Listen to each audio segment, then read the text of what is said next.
I didn't get locked up. Went to the penitentiary till '86. He was in there, I think, from the '70s. So his name was already circulated by then. I went to Western Kentucky Farm Center as a minimum security. First place I went, I was only there for about 3 months, and then I was at Eddyville, and that's where I met Feliz at. What was Fleece doing when you got down there? Talking shit and trucking people, things like that. But how I really got to know Feliz is we were in a segregation unit, which is the whole 3-cell house. Mm-hmm. And on certain walks, they had holes that had been pounded through the concrete. I don't know what the holes were there for, but they were knocked all the way through the walks. And Feliz was into chess. He could play chess real good. He had books and everything, the grandmasters and stuff. So out of boredom, you make your chess board and some chess pieces out of toilet paper and you color them like with carbon paper or whatever. And so we started playing chess, 14 to 28, which is you number them and your knight move. But that's when I first really met Feliz, but he was always, on the yard with me, and, he had the reputation, and whoever says he hasn't done any of this stuff is full of shit. He has done everything he says. And, even the officers of past administration, from the wardens on down will tell you that. They're on YouTube talking about it. But really, Feliz is a very good person outside of the craziness. And it's the people that, exploited his, mental state at such a young age and stuff that we grow up to be, hostile or, or would you call it resentful, rebellious. But, the administration gave him hell, man, because he gave them hell, plus some, okay? The toilet yanking off the wall, the handcuffs, he did that, okay? They paid millions of dollars while Feliz was there. And, as far as the other part of it, the booty part, I'm not sure about that. Me and Feliz has never had interactions like that. If you know anything, you just... But it's not a common thing for somebody to take something from 157 men in prison. No, I don't think he did that. He may be exaggerating. I'm not exactly what he took. I didn't say I did it. They said I did it. Oh, No.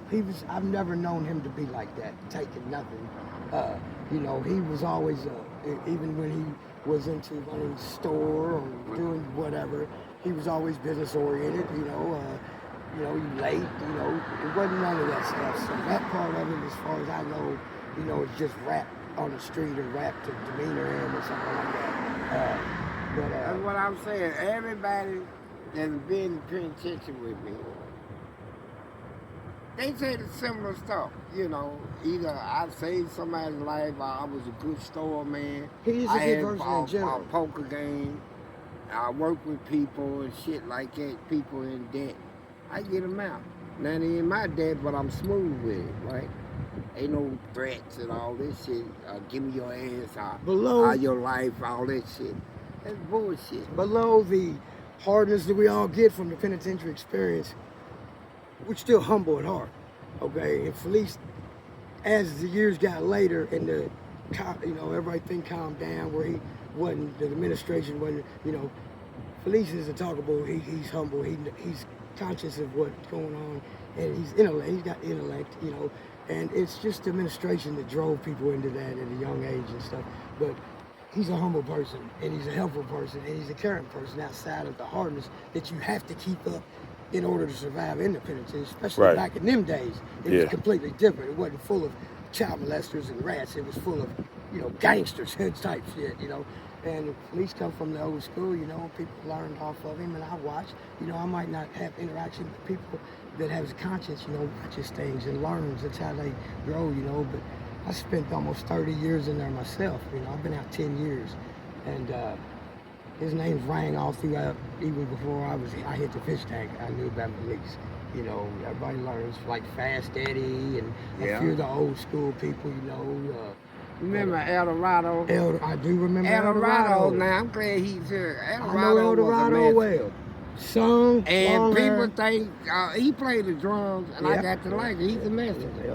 I brought Eldorado his TV, CD player, PlayStation, all that stuff. Put him up in the store too, right? Wasn't nothing he had to give me back just cause I liked him, bro. Yeah, he's a very helpful person. And let me tell you something. I didn't know Felice and Darlene, which is his wife now, was living behind us over on Market Street. We lived on Main, just a couple houses down. Me and my sweetheart was up there in a wheelchair. But he came over and asked me, do I want to paint? You know, and that's how I got back in touch with Felice, you know, and we remained in touch. And he moved over here, we moved over here, and things like that. But, you know, I'm blessed to, you know him because he's been a good guy to me, you know, a helpful guy, inspirational guy. Because anybody that goes through what we went through has to be an inspiration to somebody. And something I'm on a scratch right here on the video, as I'm talking to this man that I met in prison. He's a white guy. And people wondering, do you like white people? Yes. This man went through a homeless thing. He refused to go steal. He refused to rob and kill or whatever. Still off. And he still is homeless. Me and my sweetheart up there in the wheelchair. And she's in a wheelchair, his sweetheart. But me and my wife used to give him real whole chicken boxes of canned goods and food and stuff. That's right. You know, when we was in Louisville to help people, That's man. right. I helped a lot of people. That's right. I don't know why they put the bed wrap out, but it's all good. That's right.